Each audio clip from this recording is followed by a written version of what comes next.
หาบขึ้นมาเลยเนาะเต๋าบ่พยานะคู่ตร่างเนี่ยนะคัดรอนเข้าใจแล้ว นี่เฮินเขาเจ้าเนาะหมูห่านเทเนาะ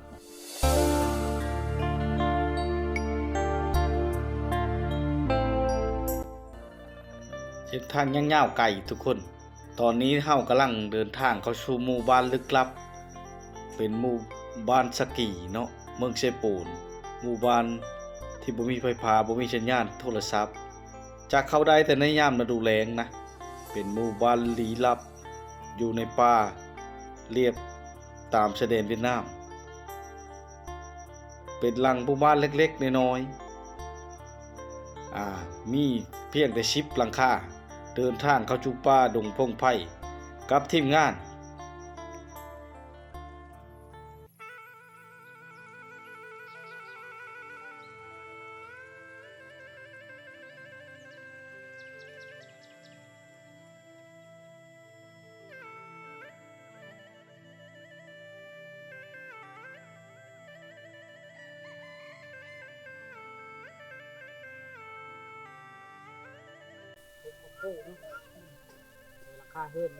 ครับสวัสดี FC ทุกคนเนาะ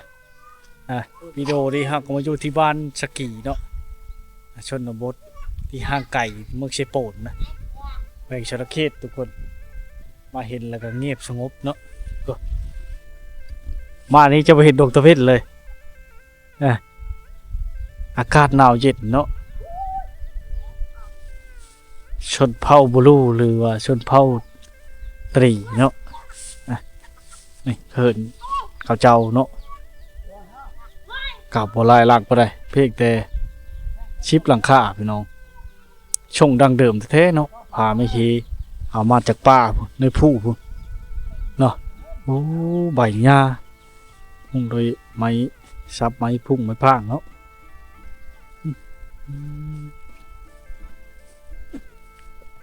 เงียบสงบดีตรงทางเข้าบ้านเนี่ยนะมากเลยเนาะ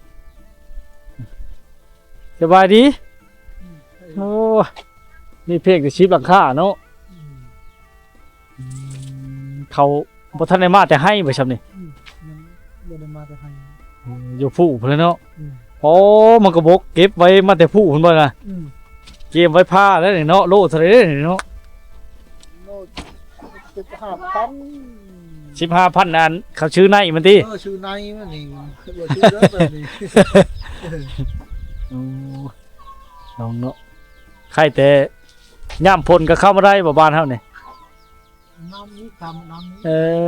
ได้แต่รถจักรเลยเนาะย่ำน้ำลงเลยเข้ามาได้น้ำลงแล้วขึ้นเข้าได้เอ้ยโอ้น้องเนาะนี่ชนบทที่ห่างไกลเนาะโอ้ว่าจะกิโลนะอันกิโลเมตรรถเพ่แล้วพี่น้องเนาะก็เลยบ่ฮู้เลยเนาะแต่ว่าไก่อีหลีมาฮอด40 ปลายเนาะ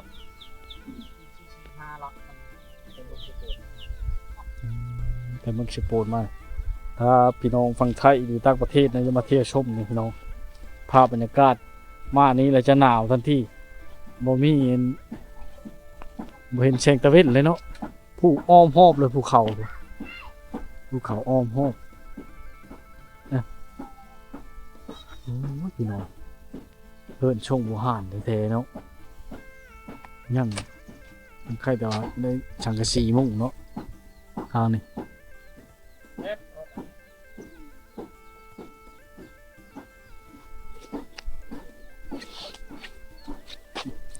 โอ้ข้าเจ้านี่ใช้โดยจากไม้ทั้งหมดมาจากป่าศูนย์แค่พักข้าเจ้าเนาะเฮ็ดดีขนาดนะยันสัตว์เข้าไปกินเนาะบ้านนี้จะบ่มีวัดเนาะที่มาเนี่ยบ่ค่อยมีวัดพี่น้องเขตนี่เนาะข้าเจ้าถือผีเนาะได้บ่มีวัดพี่น้องมีเพียงแต่10หลังคาเฮิรนเนาะแบบดังเดิมแต่เก่าเลยประตูกองเยมเนาะเอิ้นว่าหน้าต่างเนาะแล้วผีก้อนทางให้ก็ได้จำผีอีฉังต่างบ้านเขตนี้เขายังต่ำเข่า ก็ว่ากู้หลังคาเลยพี่น้องตามเข้าตามเก่งเนาะบ่ค่อยมีคนอยู่เลยบ้านมิชมอยเงียบสงัดเลยทุกคนเนาะเด้อเป็นหมู่บ้านเล็กๆตั้งอยู่แม่ภูเขาห้อมผานะทุกคนเหินส่งแบบดังเดิมข้างแน่เลยเนาะมาเห็นก็เอ้าทำจากไม้เลยเนาะไม้เล่นล่ำเนาะไม้พุ่งไม้พางนี่เนาะสุดยอดจริงๆได้มาเห็นแล้วมาเบิ่งมาชมเนาะบัดชวนเฮ็ดหยังกินเด้ฮะเฮ็ดไปเลยกินกำมะพริกจ้ามาคิดพี่น้องมาเพชร บอกคอยไปไปเฮิร์ดเขาบ่ทันมาแต่ให้ฉันนี่เนาะขึ้นผู้มาแล้วพี่น้องให้เขาอยู่ผู้พี่เนาะให้ชนมั่นชนเม่นโอ้แปลงรถเองเลยนี่พี่น้องเชียวไปเมืองก็ไปบ่ได้แปลงเองบ่นี่เนาะเป็นเพลแวนมันฮักลูกชูบบ่มีหยังล่ะแตกแก้มันนั่นแหละเนาะแก้เม็ดนั่นแหละแกหักไหมแก้ห้าไม้บูชื่อนั่นน่ะโล2,000บ่โลเท่าไหร่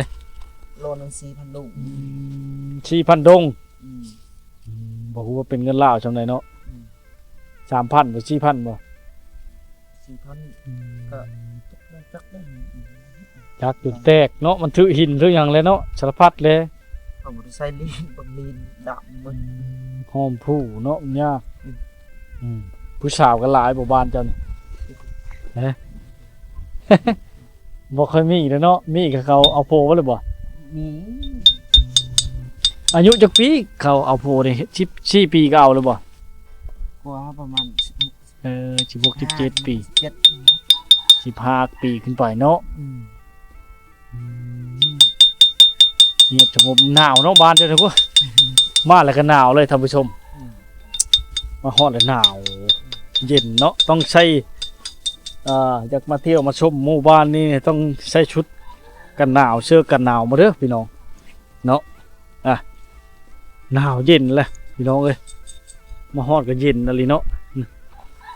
จะอ่อนจะโชนพักคันนี้ใช้ด้วยไม้จากธรรมชาติจากป่าล้วนๆเลยตัดมาจากป่าเนาะมาแล้วก็สานไม้พุ่งไม้พางเนาะเฮิร์นพระเจ้าเนี่ยเป็นเฮิร์นหลังน้อยๆเล็กๆน้อยๆชิบหลังคาเฮิร์นเนาะบ้านสกีเด้อเมืองเชโปนแห่งชนเขตเนาะ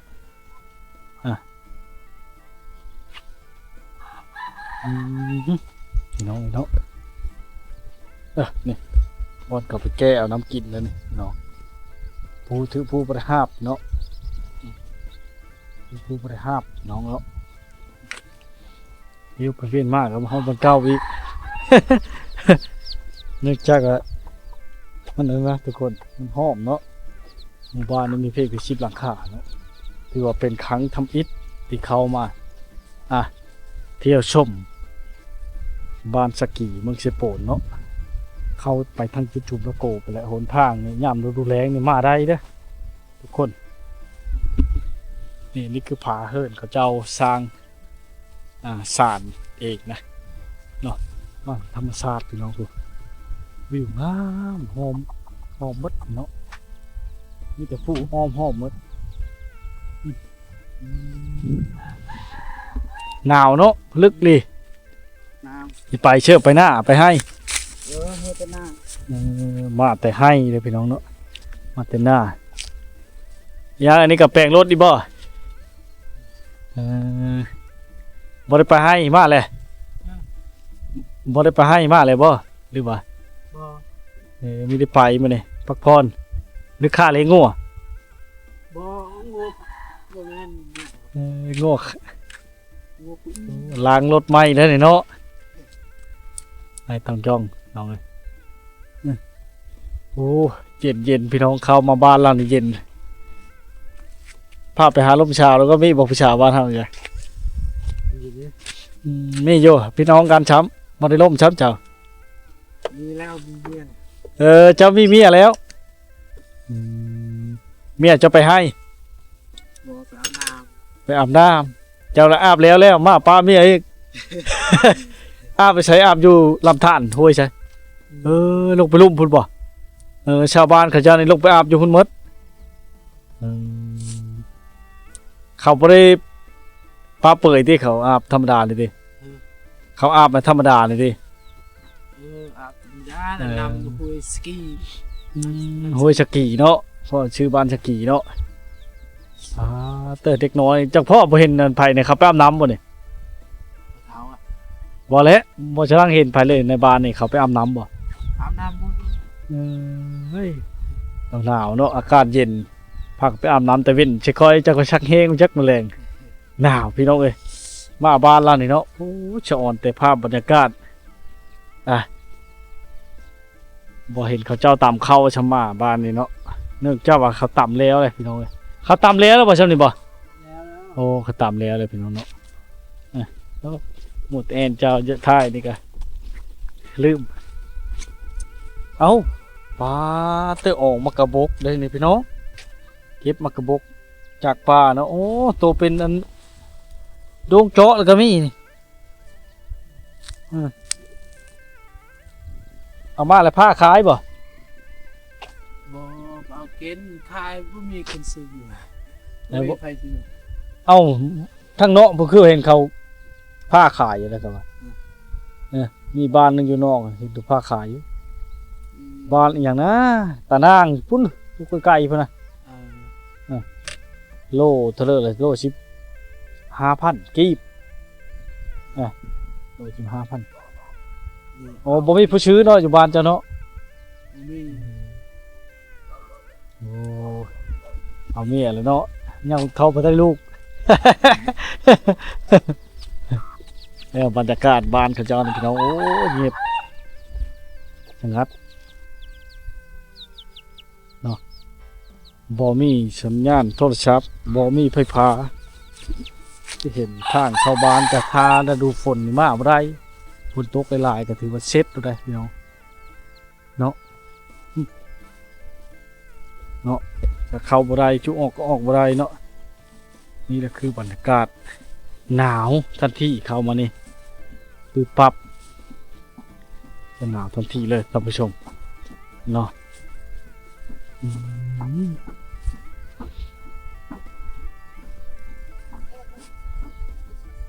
แถวนี้จะเป็นโชว์มันต้นเขาเนาะอันนี้เป็นทางเขาเจ้าลงไปอาบน้ำอาบไนไปแล้วก็ตักน้ำขึ้นมานะพี่น้องเนาะอยู่ในป่าสายห้วยชักกี่เนาะนี่พี่น้องรถจักรมอเตอร์ไซค์ก็ลงได้อยู่ฮะตื้อแตะเนาะลงยากได้พี่น้องหนาวเย็นอะไรพี่น้องหมู่บ้านพี่น้องเป็นชนต้นขมดเนาะมาแล้วเด้อแบะมาแต่ผู้พุ่นบ่แบะมาแต่ผู้พุ่นได้ไปยังนะโหเตยบ่ตาวบ่เคยเอิ้นหยังน่ะในโมกน่ะตาวบ่พี่ยังน่ะ Cô trang vậy đó khát rồi nè. เข้าใจแล้ว โอ้วักหลายหนึ่งท่านผู้ชม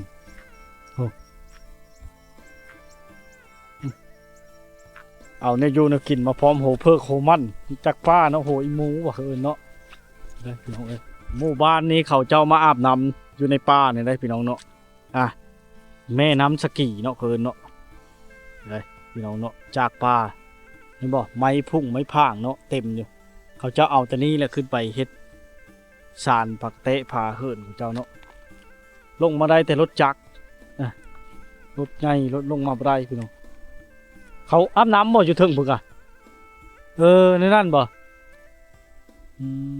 นี่ได้พี่น้องเนาะอันนี้คือวิถีชีวิตเขาเจ้าเนาะได้มาชมบรรยากาศก็โอ้ต้องเกี่ยมเชือกกันหนาวมาเด้อพี่น้องหนาวเนาะมาพี่หนาวได้อพี่น้องเลยหนาวเนาะอากาศหนาวเย็นเนาะเต็มไปด้วยป่าเขตป่าไม้พุ่งป่าไม้จากธรรมชาติเราจะลงไปตักเอาน้ำเนาะย่ำผมค หาบขึ้นมาเลยเนาะใส่กระตุกพี่น้องพุ่นแหละจากป้าจากสายห้วยแล้วก็อาบน้ำพุ่นเนาะมันมีน้ำสร้างมีเถิงพี่น้องหมู่บ้านนี่ก็เป็นหมู่บ้านหนึ่งเนาะที่ตัดขาดจากโลกภายนอกไผจะได้เข้ามาสัมผัสแหละกับอากาศที่หนาวเย็นเนาะเขาจะเฮ็ดแค่พักดีขนาดพี่น้องไม้มันหลายเนาะอยู่เห็นนั่นแหละไม้มันหลายพี่น้องเฮ็ดอะไรก็ง่ายเนาะสะดวกสบายเนาะประมาณ2 โมงแรง3 โมงแรงนะพาฮอดนี่ยังบ่ค่อยมีคนอยู่บ้านเขาเจ้าจะลงไปตักน้ำตักในหรือว่าลืมไผน้อยมาแต่ให้เนาะไผน้อยมาแต่ให้แต่โสดนะพี่น้องเนาะอาชีพหลักก็คือการเฮ็ดให้โอ้นี่บอนกับปุเบไม้ใช่พี่น้องมันตอนมันบ่ยั่งเลยเนาะชมบุหานเลยเนาะพาไม่เฮพี่น้องเลย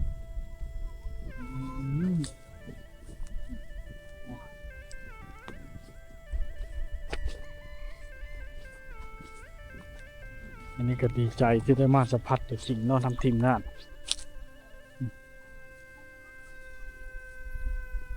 บ่ค่อยมีต้นเผาเลยชนเผาโมลูเลยเผาตรีเนาะ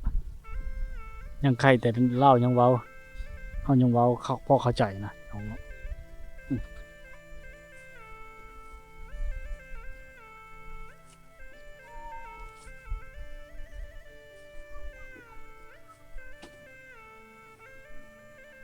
มีความสงบสุขเนาะบ้านนี่เห็นบ่เราแบะมาบางได้พี่น้อง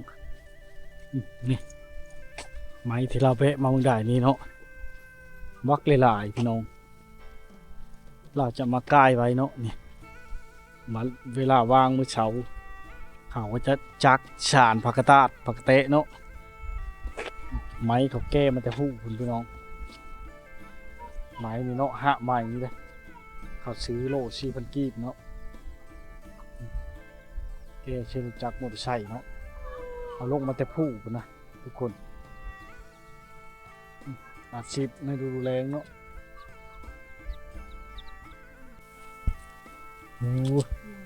โอ้เอาล้านบ่ถือตัวเลขเอาล้านเจ้าครับยังบ่ทันมาแต่ให้บ่จำเนี่ย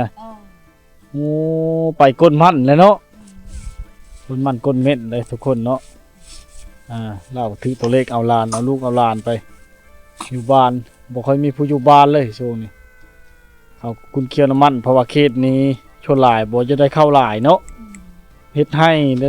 อนละ5 ชอบ10 ชอบเจ้าได้จักชอบปีนี้ได้จักชอบได้จักเป๋า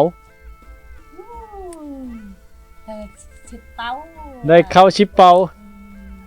ได้เข้า10 เป๋านึงพี่น้องเนาะที่เราบ่กุมกินบืนก้นมันได้บัดนี้เนาะทุกเท่าจะอยู่เอาหลาดนี่เฮิรนเนาะลองเลย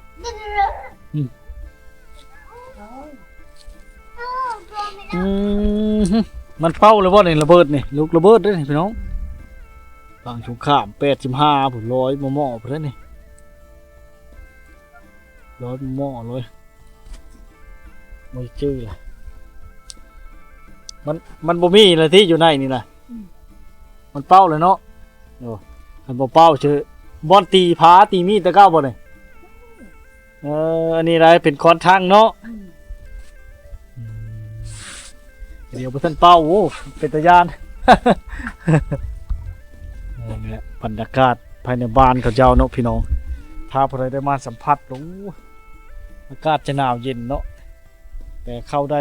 มากก็ได้ฤดูแล้งนะย่ำฝนก็ต้องได้ลุยน้ำหรือว่าต้องได้หามรถเข้ามาเนาะได้พี่น้องเอ้ยเนาะ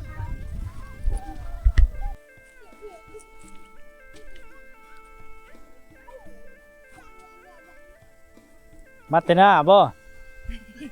ฮะ เปาะหน้า เออเขาเจ้ามาแต่ใช่น่ะมาแต่ให้ นี่บ้าน มาแต่บ้านตัวนอกนั้นเออ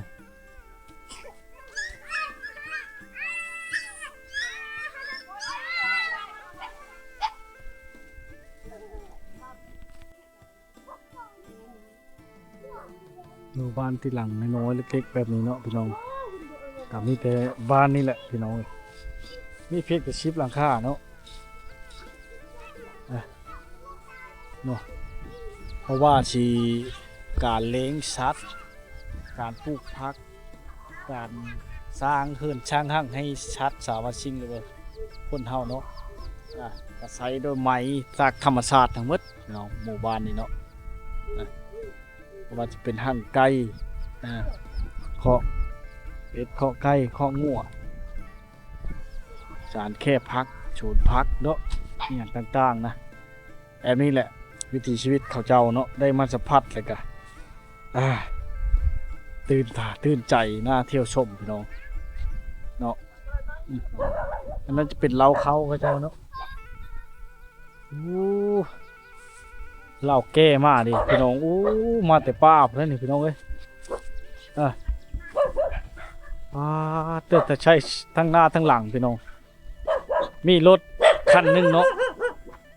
มีรถคันหนึงอันนั้นกำลังแปลงอยู่แก้อันนี้แหละแก้ไม้นี่แหละพี่น้องมาแต่ผู้พุ่นได้นี่เนาะต้องได้มางเอาหมดเนาะ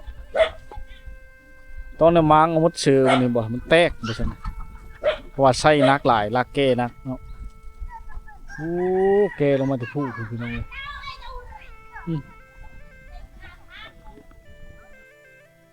วิวภูเขาเป็นว่างามได้มาสัมผัสกับธรรมชาติเนาะในหมู่บ้านแห่งนี้ถือว่าสุดยอดเลยท่านผู้ชมได้มาเห็นแล้วกันเนาะงดงาม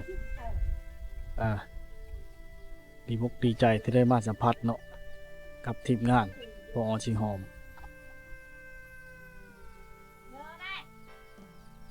สัมผัสกับวิถีธรรมชาติของพระเจ้าเนาะคนในเมืองไม่ค่อยได้มานะพี่น้องคือเห็นนั่นแหละหนทางก็ยากเนาะ